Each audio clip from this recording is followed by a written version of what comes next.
وەزارەتی ناوخۆی عێراق ئاشکرای کرد لە ماوەی ساڵ و نیوێکدا زیاتر لە 11,000 کەسیان بە تۆمەتی بازرگانیکردن و بەکارهێنانی مادە هۆشبەرەکان دەستگیر کردووە. بە گوێرەی یاسایەک پەرلەمانی کوردستان دەسەڵاتی داوەتە وەزارەتی کارەبا بۆ زیادکردنی نرخ.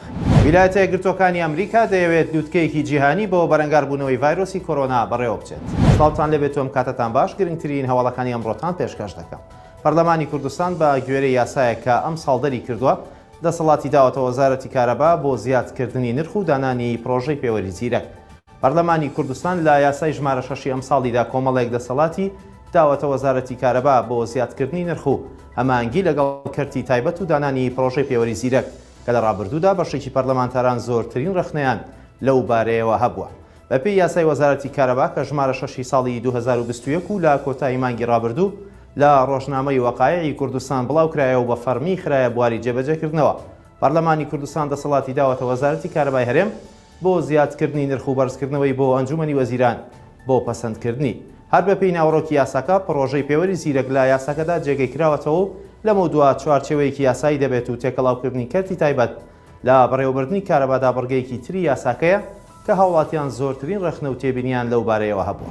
سەرۆک وەزیرانی عێراق ڕایگەیاند ملیاران دۆلار لە سەردەمی ڕژێمی بەعسەوە لە عێراق براونەتە دەرەوە. ئەمڕۆ چوارشەمە مستەفا کازمی سەرۆک وەزیرانی عێراق ڕایگەیاند لە سەردەمی ڕژێمی بەعسەوە ملیاران دۆلار بە نایاسایی براونەتە دەرەوەی عێراق و دەبێت ئێستا بۆ عێراق بگەڕێنرێتەوە.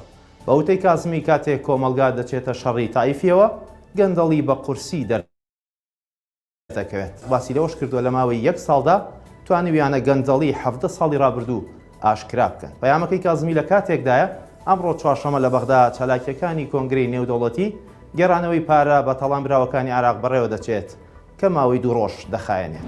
وەزارەتی ناوخۆی عێراق ئاشکرای کرد لە ماوەی ساڵ و نیوێکدا زیاتر لە 11,000 کەس بە تۆمەتی بازرگانیکردن و بەکارهێنانی مادە هۆشبەرەکان دەستگیر کراوە. عەقید بیلال سوبحی ئەندامی بەڕێوەبەرایەتی گشتی بەرەنگاربوونەوەی مادە هۆشبەرەکان بە ئاژانسی هەواڵی فەرمی عێراقی وتووە بەپێی ئەو راپۆرتانەی بۆ وەزیری ناوخۆ بەرز دەکرێتەوە لە ماوەی ساڵ و نیوێکدا زیاتر لە 11,000 کەس بە تۆمەتی بازرگانیکردن و بەکارهێنانی مادە هۆشبەرەکان دەستگیر کراون. ئەوەش ئاماژەیەکی مەترسیدارە بۆ بڵاوبوونەوەی ئەو مادانە لە عێراق بەپێی مادەی 27 یاسای بەرەنگاربوونەوەی مادە هۆشبەرەکان. ئەو کەسانی ئەو مادانە هاوردە دەکەن و لە ناوخۆدا دروستی دەکەن سزاکەی لە سێدارەدانە، بەڵام بەپێی مادەی 28 ئەو کەسانی بازرگانی بە مادە هۆشبەرەکان دەکەن سزاکەیان لە نێوان بۆ زیندانیکردنی هەمیشەییدایە. ئەوانەشی بەکارهێنەری مادە هۆشبەرەکانن ئەوە لە نێوان ساڵێک بۆ 3 ساڵ زیندانی دەکرێن. لە دوای 10 ساڵ لە سەرهەڵدانی قەیرانی سووریا لە پێشهاتێکی نوێدا هەردوو سەرۆکی دەستگای هەواڵگری سووریا و تورکیا کۆ دەبنەوە. دکتۆر محەممەد نورەدین شارەزا لە کاروباری تورکیا لەو بارەیەوە ڕایگەیاندووە لە حاڵەتی ئەنجامدانی ئەو کۆبوونەوەیەدا زۆر مەلەفی گرنگ باز دەکرێن کە مەلەفی لە پێشینەیان پرسی کووردە لە سووریا و تورکیا. بە وتەی محەممەد نورەدین تورکیاهانی سووریا دەدات ڕێگری بکات لەوەی کوردانی سووریا هاوشێوەی باشووری کوردستان کیانی سەر بەخۆی خۆیان هەبێت. ئەو شارەزایی کاروباری تورکیا نهێنیەکی نوێی ئاشکرا کردو دەڵێت تورکیا و سووریا هەوڵ دەدەن بگەڕێنەوە بۆ ڕێککەوتنی ئەدەنە کە لە ئۆکتۆبری ساڵی 1998 لە نێوان ئەو دوو وڵاتە بۆ پرسی ئەمنی و سەربازی واژوو کرا و تایدا پاکەکە ناچار کرا سووریا جێبهێڵێت. ویلایەتە یەکگرتووەکانی ئەمریکا دەیەوێت لووتکەیەکی جیهانی بۆ بەرەنگاربوونەوەی ڤایرۆسی کۆرۆنا بەڕێوە بچێت. بە گوێرەی ڕۆژنامەی واشنگتن پۆستی ئەمریکی ئیداری بایدن دەیەوێت ڕۆژی 22 ئەم مانگە لووتکەیەکی جیهانی ببەستێت و تایدا بانگهێشتی سەرۆکی دەوڵەت، سەرۆک حکوومەت و ڕێکخراوە نێودەوڵەتیەکان، خاوەنکاران و ڕێکخراوە مرۆییەکان و ڕێکخراوە ناحکومیەکان دەکات لە پێناو کۆتایی هێنان بە ڤایرۆسی کۆرۆنا هەوڵەکانیان یەک بخەن.